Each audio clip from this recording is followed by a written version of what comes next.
En manchette, aujourd'hui, plusieurs projets acceptés par la MRC de Dautré. Bonjour à tous et bienvenue à votre bulletin d'information sur les ondes de CTRB, votre télévision locale et régionale. Aujourd'hui, le 14 mars. On va débuter par de l'information qui nous provient de la MRC de Dautré. C'était le Conseil des maires mensuel, la réunion mensuelle des maires. Ça s'est déroulé le 9 mars dernier. Plusieurs sujets ont été discutés. Parmi eux, il y a eu la nomination à la table de concertation régionale du Haut-Saint-Laurent. On parle de la ZIP, d'une ZIP, zone d'intervention protégée, la même chose qu'on a ici, la ZIP du Lac-Saint-Pierre. Ici, dans ce cas-là, c'est la ZIP de la Seigneurie qui touche Montréal.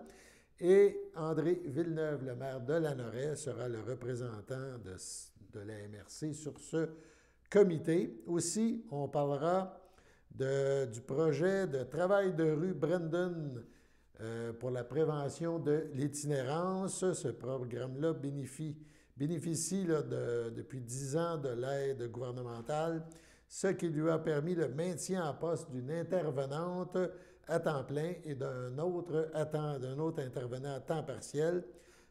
Cet organisme-là fait un travail de prévention touchant l'itinérance. Travail de rue Brandon sollicite un appui de la MRC pour le dépôt de son projet au programme gouvernemental Vers un chez soi. Donc, deux premiers sujets, on écoute des extraits de la réunion à cet effet. 4.3.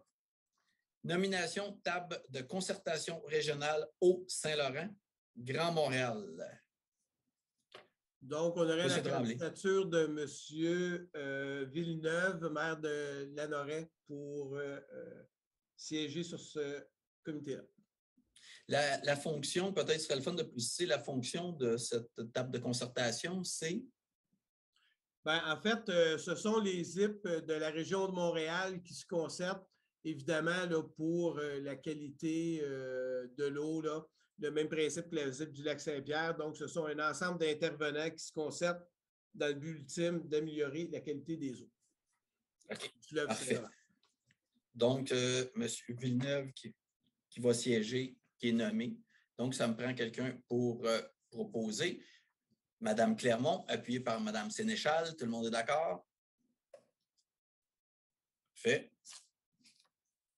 4.4, appui à travail de rue de Brandon. Bien, évidemment, c'est pour appuyer les travailleurs de rue de Brandon. Je pense que c'est pour une question aussi de les soutenir pour qu'ils puissent garder les subventions nécessaires au maintien de ces organismes. Je pense qu'on a des organismes dans nos trois pôles et c'est des organismes qui sont beaucoup en arrière-plan, mais mon Dieu, qui sont importants. On ne les voit pas trop travailler, mais c'est des organismes super importants. Donc, ça me prend quelqu'un pour proposer. M. Gravel, appuyé par M. Frigon. Tout le monde est d'accord? On entendait bien sûr le préfet de la MRC de Dautré et le directeur général qui nous ont expliqué ces premiers points. Différents projets en lien avec le programme d'aide aux communautés rurales, le PAC rural, ont été approuvés par les maires. On fait le résumé de ces projets. Le projet achat local numérique dans Dautré, présenté par la Chambre de commerce Brandon, recevra un montant de 28 096 $ provenant de l'enveloppe de la MRC Dautré. Le projet Salon de la périnatalité et de la famille, présenté par Cible Famille Brandon, pour un montant de 20 000 $ provenant de l'enveloppe de la MRC Dautré, a aussi été retenu. Infrastructure culturelle et muséographie, présenté par la Corporation du patrimoine de Berthier, on parle de la Chapelle des Culs-de-Berre, pour un montant de 36 194 $, a été retenu et ça provient de l'enveloppe de la MRC de Dautré. Le projet Jeux d'eau, présenté par la municipalité Sainte-Geneviève de Berthier pour un montant de 95 651 $, proviendra de l'enveloppe de Sainte-Geneviève de Berthier dans le cadre du PAC rural. Le projet Les Incontournables de Mandeville, présenté par la municipalité de l'endroit pour un montant de 8 843 $, proviendra de son enveloppe du PAC rural.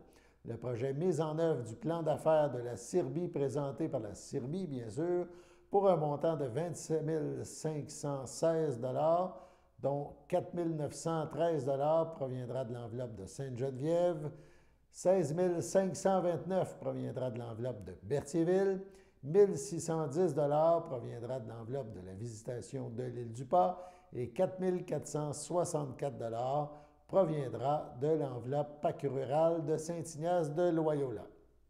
Le projet étude de capacité portante du lac Masquinongé, présenté par la municipalité de Saint-Gabriel-de-Brandon, recevra un montant de 3 390 dont 1 130 proviendra de l'enveloppe de Ville-Saint-Gabriel, 1 130 proviendra de l'enveloppe de Saint-Gabriel-de-Brandon et 1 130 proviendra de l'enveloppe de Mandeville. Le projet déménagement de la bibliothèque municipale de Saint-Norbert, présenté par la municipalité de l'endroit, aura droit à un montant de 26 160 provenant de l'enveloppe de Saint-Norbert. Le projet Allée des artistes, présenté par la ville de Velletrie, pour un montant de 5 000 proviendra de son enveloppe du PAC rural. Le projet Chalet des loisirs, présenté par Ville-Saint-Gabriel, un montant de 149 546 proviendra de l'enveloppe de Ville-Saint-Gabriel.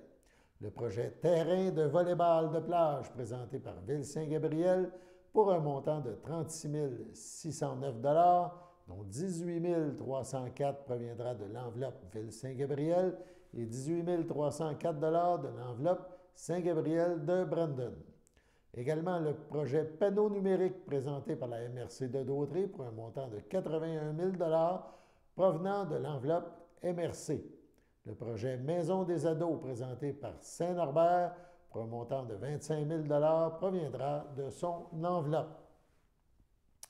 Et pour les projets en lien avec la politique de soutien aux projets des événements récurrents, il y a aussi des choix qui ont été faits.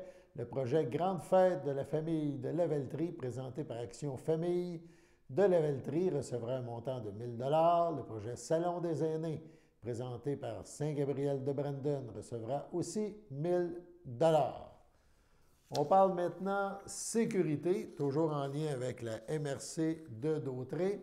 Donc, on vous invite à avoir de bonnes pratiques et notamment au niveau du déneigement. En effet, la période de redoux, les pluies, tout ça, c'est le temps. Le printemps arrive, la neige fond, elle devient de plus en plus pesante. Cette situation peut provoquer une augmentation de la densité de la neige et cette neige deviendra ainsi plus lourde. Donc, la MRC tient à vous informer de l'importance de déneiger ou de faire déneiger votre toiture afin d'éviter un possible effondrement. N'oubliez pas qu'il est important de ne pas enneiger les entrées, les issues de votre maison quand vous déneigez. On parle d'escalier, balcon, terrasse, fenêtres et voies d'évacuation jusqu'à la rue. Celle-ci pourrait sauver une vie en cas d'évacuation lors d'un incendie ou d'une intervention médicale. Notez qu'il est recommandé de confier ce travail à des entreprises ayant de l'expérience et les équipements appropriés. Dernière petite information concernant la MRC de Dautrey, elle procède à un appel de projet en art vivant. En effet, la MRC souhaite soutenir un projet de création en art vivant d'un artiste ou d'un groupe d'artistes de son territoire. L'œuvre originale créée doit s'inscrire principalement dans l'art vivant. On parle de cirque, de danse, de théâtre, de musique, etc., mais peut inclure d'autres formes d'art.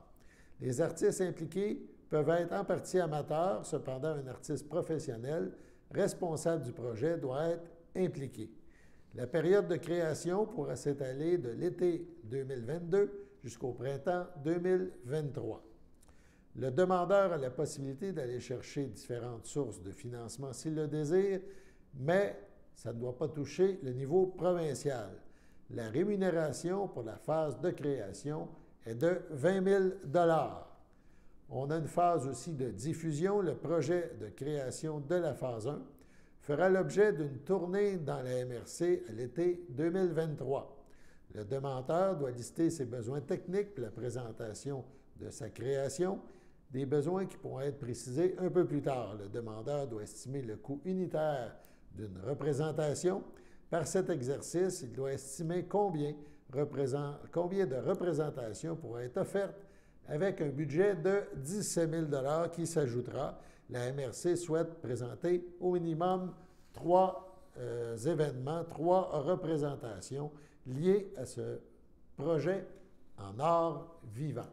Sur ce, allons à la météo. À la pause. Le samedi matin, dès 9h30, nos téléspectateurs sont invités au Super Bingo télévisé diffusé de nos studios de Berthierville. Depuis maintenant une vingtaine d'années, plusieurs adeptes de la télévision régionale se sont partagés un montant de 600 $ disponible chaque semaine lors de cette joute de bingo télévisé. Un animateur et 3 bénévoles se succèdent à la caméra dans le but de vous faire passer une petite heure agréable et payante le samedi matin. On peut se procurer les cartes de jeu chez les dépositaires autorisés participants, c'est-à-dire à Berthierville, le dépanneur Formule 1 rue Gilles Villeneuve, le marché IGA Extra sur la rue Gabrielle Brissette, le marché Métro rue Notre-Dame, la pharmacie Proxime rue Frontenac, le garage Pétroté sur la rue Gilles Villeneuve et à Saint-Ignace-de-Loyola, le marché Aldo rang Saint-Michel, le dépanneur Le Magasin Esso sur le chemin de la Traverse. C'est un rendez-vous tous les samedis matins à 9h30 sur les ondes de CTRB, votre télévision régionale et communautaire.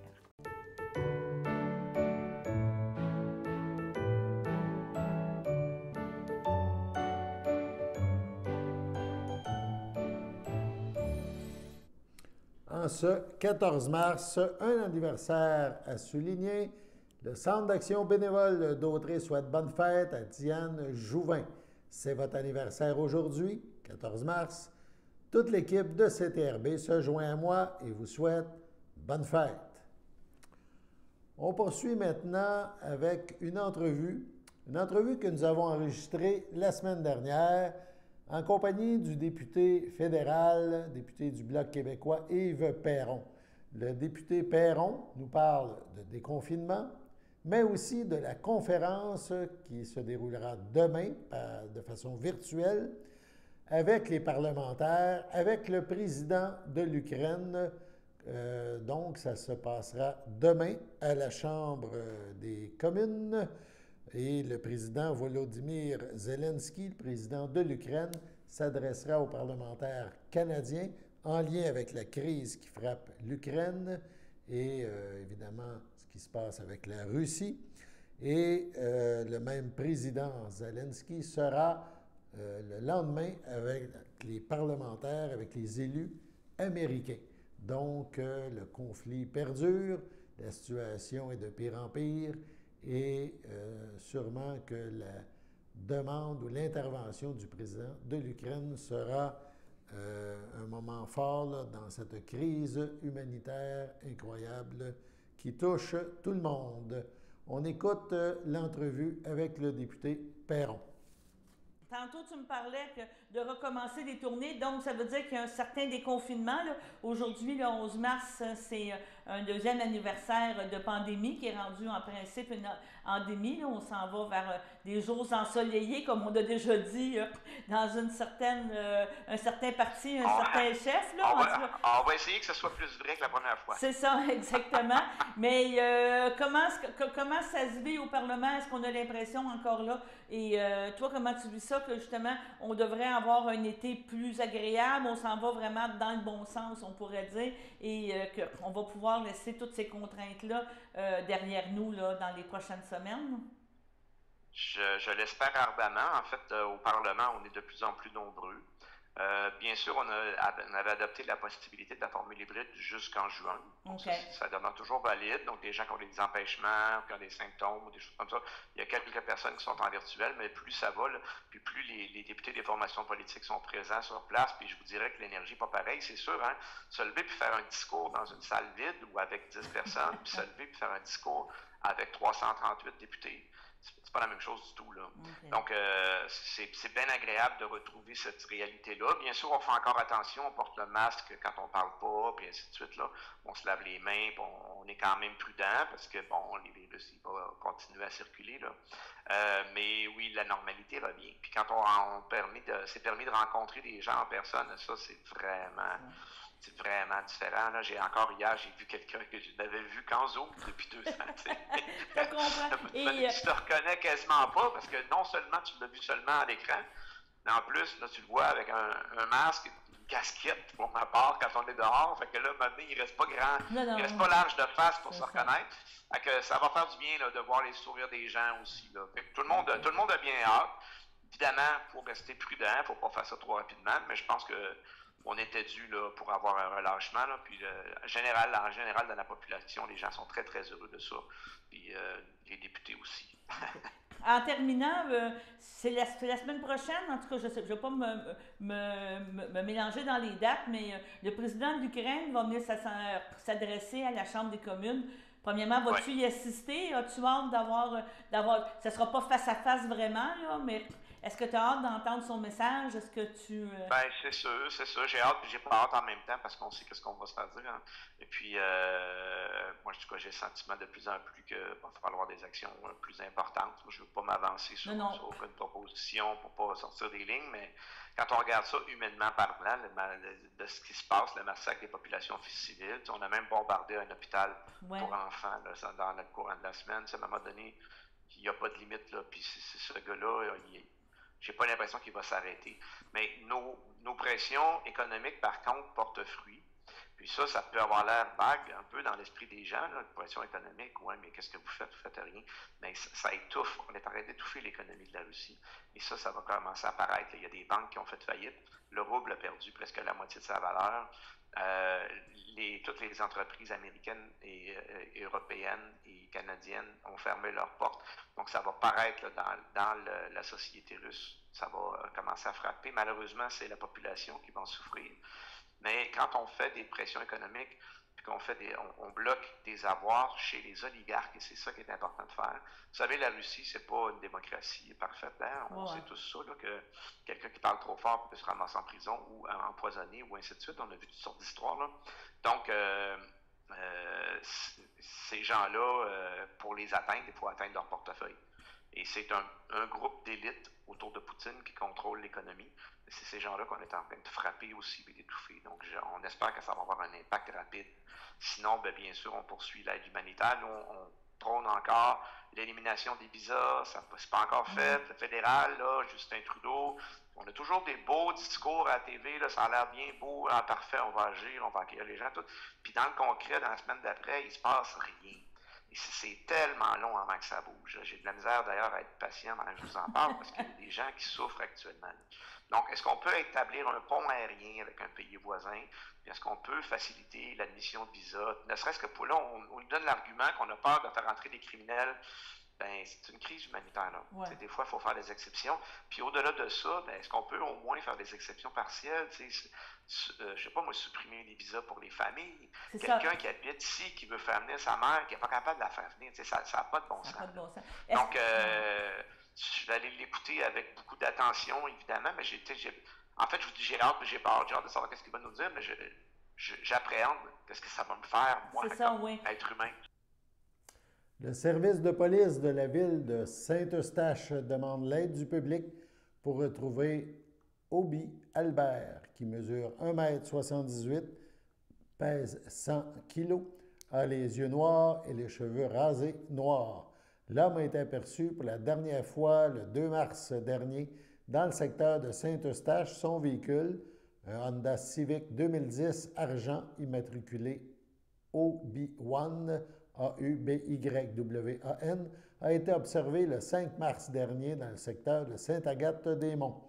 Craignant pour la sécurité de cet homme, les policiers demandent l'assistance du public. Vous pouvez transmettre toute information permettant de le retrouver en contactant les policiers au 450-974-5300. Les informations reçues seront traitées de façon confidentielle. Sur ce, allons à la pause.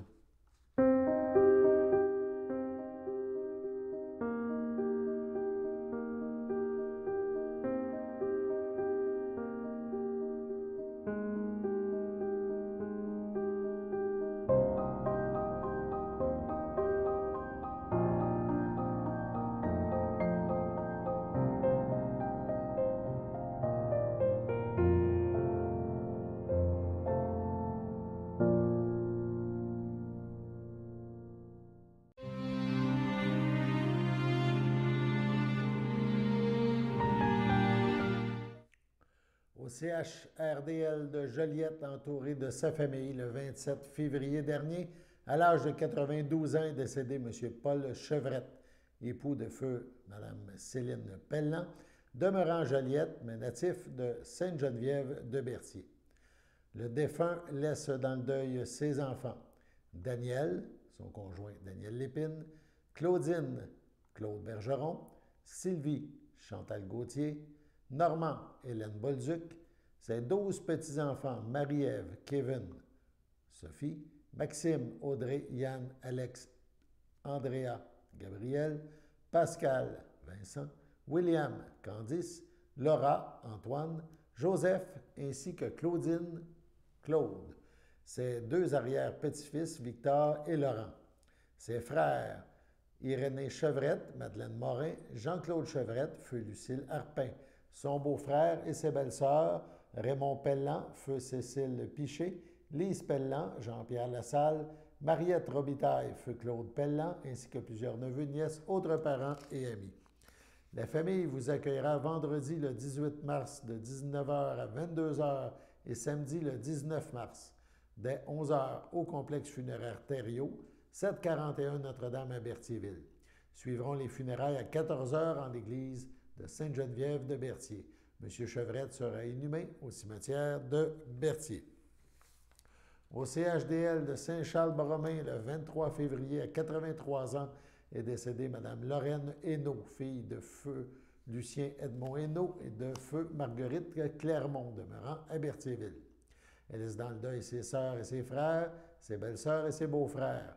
Claire Hainaut, Azélus Bellumeur, Mariette Hainaut, Denise Hainaut, feu Omer Doucet, André Hainaut, Lucie Frappier, Armand Hainaut, Marie Pellerin, Annette Hainaut, Régent Dauphin, ses neveux et ses nièces, Daniel, Serge et Alain Bellumeur, Martin et Marie-Claude Fafard, Dominique et Guylaine Doucet, Marc-André et Éric Hainaut et leurs conjoints-conjointes, ainsi que plusieurs autres parents et amis. La famille vous accueillera samedi le 19 mars en l'église Sainte-Geneviève de Berthier dès 9h30.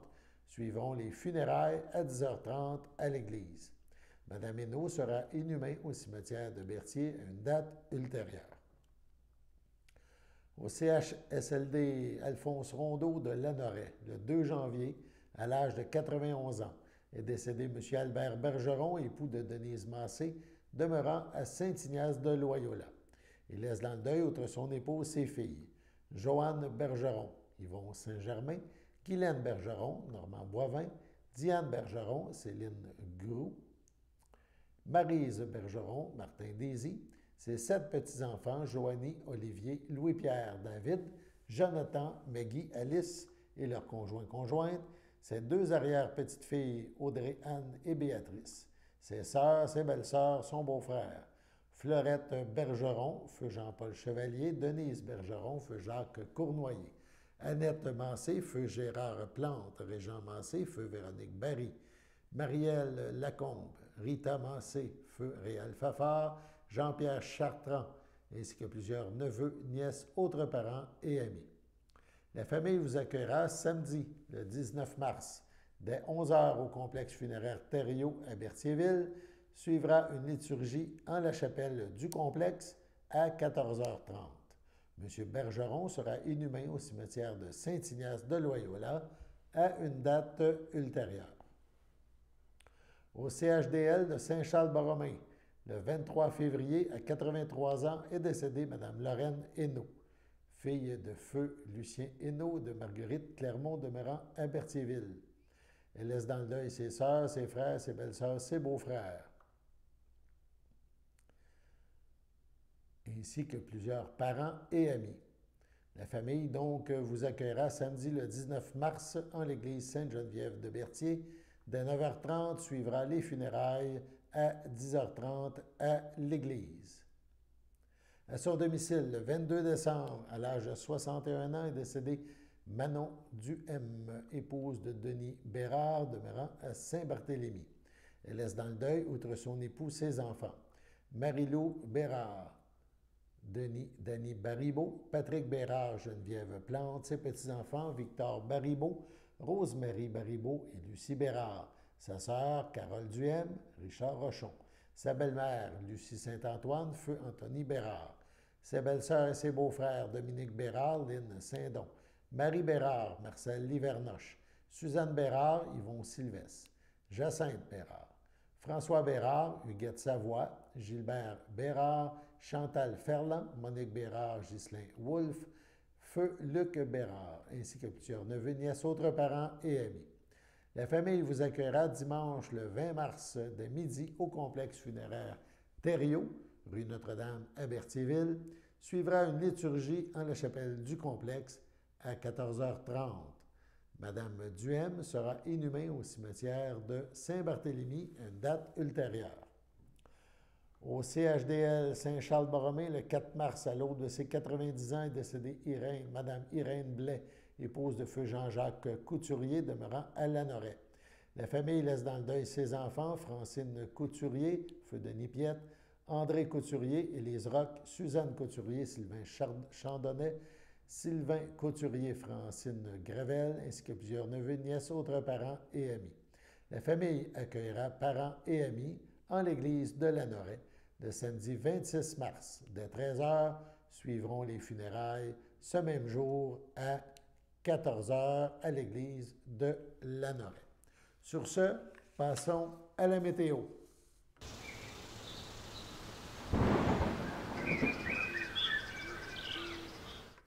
La météo en ce 14 mars aujourd'hui, c'était ciel variable cet après-midi, 2 degrés, c'était très confortable, bel après-midi. Ce soir, un peu plus nuageux, 1 degré, ressenti moins 4. Cette nuit, les nuages seront encore plus présents. On parle de moins 5 degrés au mercure, un ressenti de moins 9. Demain matin, soleil et nuages au mélange, ciel variable, moins 6 au lever, ressenti moins 10 degrés. En après-midi, nuageux avec quelques éclaircies, donc toujours nuages et soleil. Le mercure franchira la barre du zéro, on atteindra possiblement au moins 2 degrés.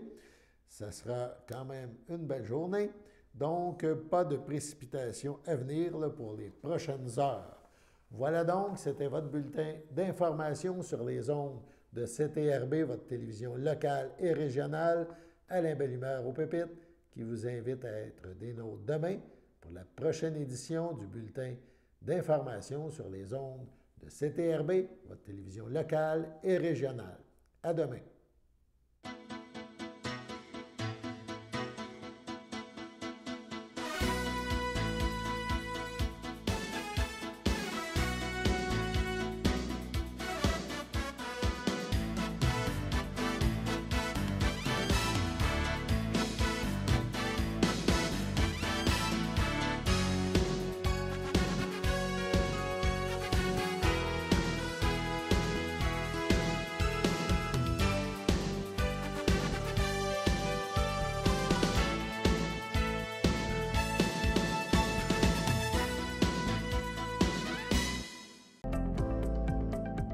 Les télévisions communautaires autonomes du Québec, ce sont les télévisions les plus importantes parce qu'elles sont proches de la communauté. On veut encourager des gens qui parlent de ce qui nous intéresse, mais aussi qui participent au développement local. Mais c'est fini le temps là, où on allait lire une affaire qui a été écrite avant hier au bout du monde. Non! Tu veux savoir ce qui se passe chez vous?